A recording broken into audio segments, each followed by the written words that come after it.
जय हिंद दोस्तों। कैसे हैं आप सभी लोग। आशा करता हूं आप सभी ठीक होंगे, स्वस्थ होंगे और मौज कर रहे होंगे। मैं अंकित एक बार फिर से आपके अपने YouTube चैनल वासुदेवा एजुकेशन में आपका स्वागत करता हूं। आज हम बात करेंगे बेटा कि 10वीं के बाद कौन सा स्ट्रीम ले, क्योंकि हमें पता है कि 10th के बाद हमारे पास 3 स्ट्रीम काम करते हैं। एक आर्ट्स करता है, एक साइंस करता है और एक कॉमर्स करता है। हमें कौन सा स्ट्रीम लेना है, हमें किस स्ट्रीम में अपना करियर बनाना चाहिए या हमें किस साइड में जाना चाहिए, स्ट्रीम्स के अलावा हमें डिप्लोमा कोर्सेज में आना चाहिए, किस साइड में आना चाहिए, इसकी हम बात करेंगे। क्योंकि 10वीं पास करने के बाद में बच्चे के पास में एक ही पॉइंट होता है कि मुझे क्या करना चाहिए, और वो इस सोच के अंदर पता नहीं कहां कहां पूछता है। कभी अपने पेरेंट्स से पूछता है, कभी अपने गुरुजनों से पूछता है, कभी यूट्यूब का सहारा ले रहा है, कभी ऑफलाइन, कभी कोई अपने आसपास में जो पास आउट है, जो डिग्रीदारी उनके पास में। तो मैं बिल्कुल सिंपल से तरीके में आपके पास में लेके आया हूं कि 10वीं या मैट्रिक के बाद में आप कौन सा स्ट्रीम ले या कौन सा स्ट्रीम चुने जिससे आपका करियर बेहतर बन सके। तो मैं ज्यादा देरी ना करूं तो डायरेक्ट वीडियो स्टार्ट करता हूं। और यहां पर फिर मैंने एक चार्ट बनाया है और हमने यहां पे 10वीं पास की और यहां से हमने चलना स्टार्ट किया और यहां से बैरियर को हमने क्रॉस किया और बैरियर को क्रॉस करने के बाद में 3 स्ट्रीम आ गई। एक हमारे पास साइंस है, एक आर्ट्स है, एक कॉमर्स है। हम चाहें तो बेटा यहां पर हम डिप्लोमा कोर्सेज को भी ऐड कर सकते हैं। ठीक है कि अगर हम चाहें तो 10वीं के बाद में हम डिप्लोमा भी कर सकते हैं। लेकिन अभी हम बात करें स्ट्रीम की कि स्ट्रीम कौन सी चूज करें, साइंस करें, कॉमर्स करें या आर्ट्स करें। और बेटा सिंपल सी बात समझो कि अगर हमारे 10th क्लास है, 10th क्लास में हमने 90% क्रॉस किया या 95 करा लिया या 80, तो जैसे नंबर आते हैं तो सबके दिमाग में एक ही चीज आती है, क्यों ना तू साइंस ले ले, तू पढ़ने में बहुत होशियार है, तू साइंस ले ले और तू डॉक्टर या इंजीनियर बन जाएगा। अरे उससे तो पूछो उसको क्या करना है, क्योंकि 10th का बच्चा हाफ मैच्योर मान सकता हूं मैं उसको, फुल मैच्योर ना मानकर हाफ मैच्योर बता सकते हैं। क्योंकि फुल मैच्योर तो मैं कॉलेज करने के बाद में पीजी करने वाले बच्चों को भी नहीं मानता हूं कि वो फुल मैच्योर हो चुके, क्योंकि वो 12वीं के बाद में सोचते क्या करे तो वो कॉलेज कर लेते हैं, कॉलेज के बाद क्या करे तो पीजी कर लेते हैं, पीजी के बाद क्या करें तो फिर वो नेट जेआरएफ कर ले, उसके बाद क्या करे तो उनके माइंड में भी यही चलता रहता है। तो उन्हें भी मैं फुल मैच्योर नहीं मानता, मैं 10th को हाफ मैच्योर मान रहा हूँ। क्योंकि 10th वाला बच्चा इतना समझ जाता है कि मुझे करना क्या है, क्योंकि उसको एक चीज की समझ हो जाती है कि मुझे इंजीनियर बनना है, डॉक्टर बनना है या मुझे सिविल सर्विस में जाना है। क्योंकि आजकल के बच्चे जो है वेल ट्रेंड होते हैं, उनको पता होता है मुझे किस फील्ड में जाना है और उसी फील्डों को देखते हुए वो अपना सब्जेक्ट स्ट्रीम चुन लेते हैं। लेकिन होता क्या है बेटा कि ये जो नंबर है ना, ये जो परसेंटेज है हमारी, कई बार हमारे करियर के साथ में खिलवाड़ कर जाती है। क्योंकि अगर हमने 95 बना लिया और हम किसी प्राइवेट स्कूल में पास आउट थे, तो वहां की टीचर आपको क्या बोलेंगे, हम आपको फ्री पढ़ाएंगे, आप साइंस पढ़ो। बेटा वो फ्री पढ़ा रहे हैं, आपने 10th में 90 नंबर क्रॉस किए, आपने 10th के अंदर 90 नंबर क्रॉस कर लिए।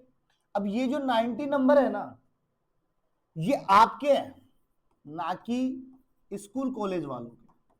आपने खुद ने अचीव किया, स्कूल कॉलेज वालों ने अचीव करवाया, आपने आपने वहां पैसा दिया, आपने मेहनत की, आपने मेहनत से वहां पर 90 ले आए और स्कूल वालों का नाम हो गया, बस यहां तक सीमित है। लेकिन अब स्कूल वाले क्या गेम करते हैं आपके साथ में, आपने 90 क्रॉस किया, वो आपको ऑफर देंगे, हम आपको फ्री पढ़ाएंगे बेटा, हम आपको फ्री पढ़ाएंगे, आप हमारे पास फ्री पढ़ो, आप साइंस ले लो, आप 90 नंबर लेके आए हो, आप कर सकते हो, आप डॉक्टर बन सकते हो, इंजीनियर बन सकते हो, फलाना बन सकते। ये इतना स्ट्रेस, मतलब पूर्ण रूप से आपको घुमा देंगे और आप क्या कहोगे, हाँ सर मैं तो साइंस का ही सोच रहा था, मैं साइंस ही ले लूंगा। अब आपने साइंस ले ली, आप तो फ्री पढ़ रहे थे और उन्होंने आपको साइंस दिला दी। आपका करियर यूपीएससी सिविल सर्विस में जाने का था और उन्होंने आपको साइंस दिला दी। आपने साइंस में मेहनत की और साइंस के 2 साल पढ़ने के बाद आपने सोचा, अरे नहीं यार मुझे सिविल सर्विस में नहीं जाना, मुझे तो डॉक्टर बनना, तो इसलिए मैंने साइंस ली। लेकिन सुनो बेटा, यहाँ आपने 90 क्रॉस किया और इसी साइंस से आपने 95% प्लस बना दिया फ्री पढ़ करके। ये जो 95% है ना, आपके काम आए ना आए, इस स्कूल वाले के बहुत काम आएगी। क्यों? क्योंकि अब इसी स्कूल वाले के पास में जो पेरेंट्स है, जो अन्य बच्चे, वो आएंगे चल करके, अरे सर आपकी स्कूल में इतनी अच्छी पढ़ाई हो रही है, आपकी स्कूल के बच्चे ने टॉप किया, 95 ली, स्कूल वाला खुश, स्कूल वाले के पास एडमिशन, आपने 2 साल 3 साल 4 साल 95 तो आपने बना दी रट्टा मार के कैसे भी करके, क्योंकि प्रेशर उनका भी था, क्योंकि फ्री पढ़ा रहे थे, उनको पता था नंबर निकलवाना इससे। अब 95 के बाद में नीट में एडमिशन ले लो, फलाना ले लो, डिगना, नहीं हो रहा, छोड़ दो। फिर आप दिमाग, चलो यार बीए कर लेते हैं, फिर साइंस कहाँ गई आपकी। तो ऐसे डिसीजन से भागो, ऐसे डिसीजन से भागो। अगर आपके माइंड में है कि मुझे डॉक्टर बनना है, इंजीनियर बनना है, शौक से आप साइंस में आओ। आपने सोच रखा है कि मुझे इंजीनियर बनना है, मुझे डॉक्टर बनना है, तो शौक से आप किस में आओ, साइंस में। क्योंकि साइंस में आपको यहाँ पे 2 स्ट्रीम मिलेगी, मैथमेटिक्स मिलेगी और आपको यहाँ पे बायोलॉजी मिलेगी। अब आप कह रहे थे सर मुझे तो इंजीनियर बनना था, तो मैथमेटिक्स और बायोलॉजी में क्या लेना देना है।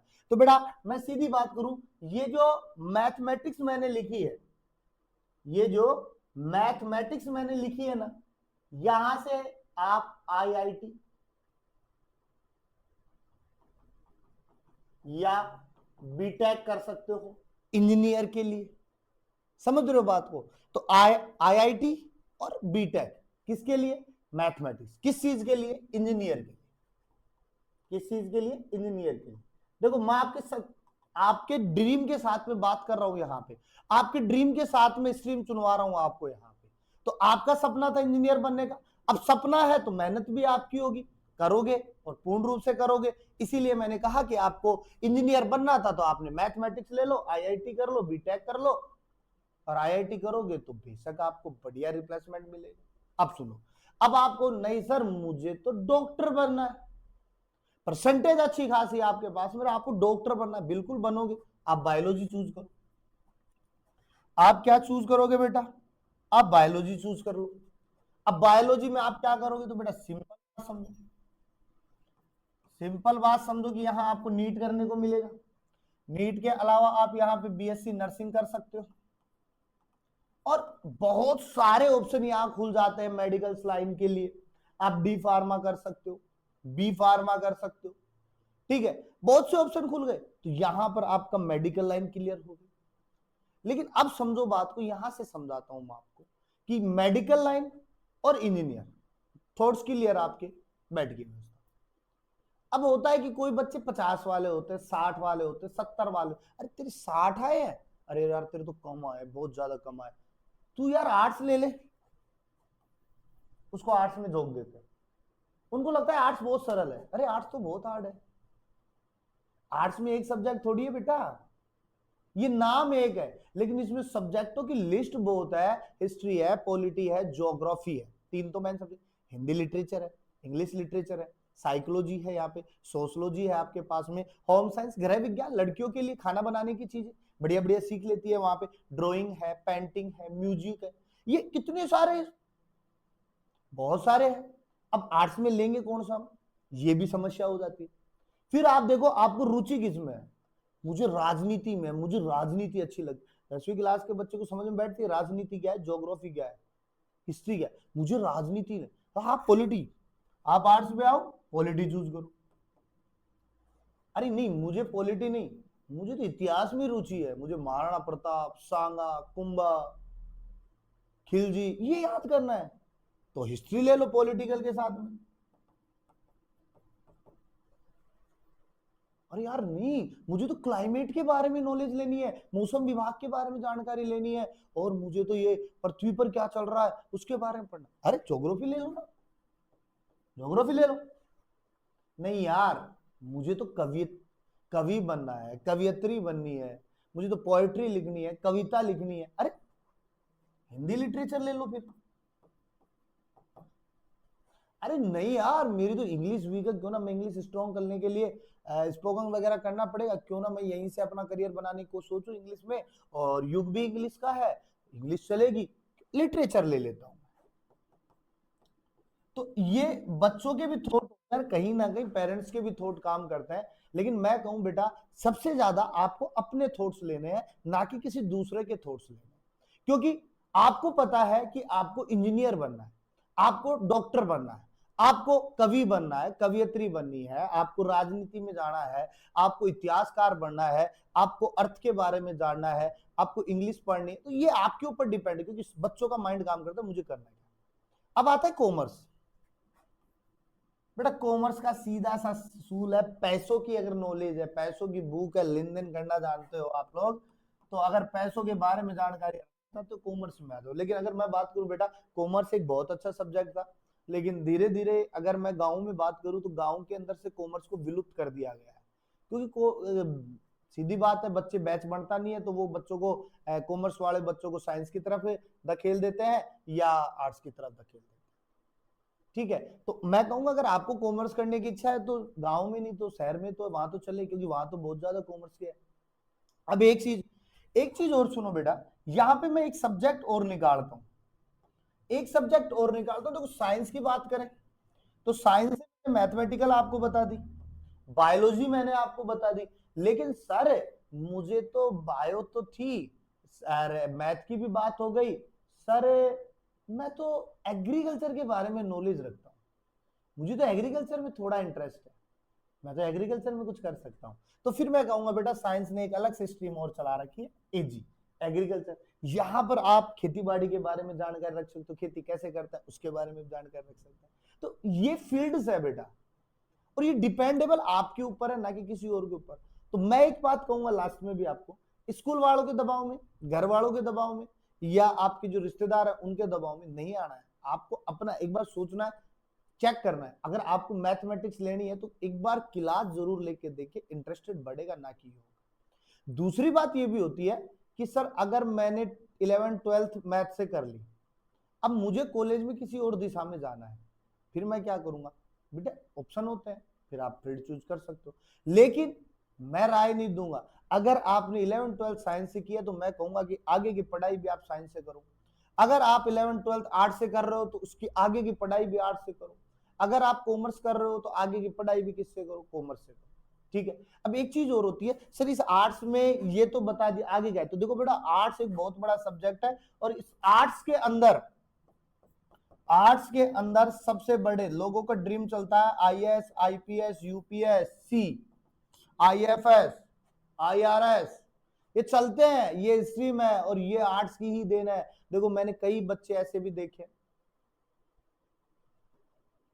मैंने बहुत से बच्चे देखे हैं यहाँ पे जो शुरुआती दौर में मैथ्स लेते हैं फिर आर्ट्स में आ जाते हैं, क्योंकि मुझे तो यूपीएससी करना। नहीं बेटा, आप मैथ से अगर 12th हो तो आप आर्ट्स ले रहे हो, मैथ को रख सकते हो साथ में, क्योंकि थर्ड ऑप्शन मैथ होगा, दो आप आर्ट्स के सब्जेक्ट ले लो, एक मैथ का ले लो, तो नॉर्मल चीजें बेटा, कोई बड़ी बात नहीं है।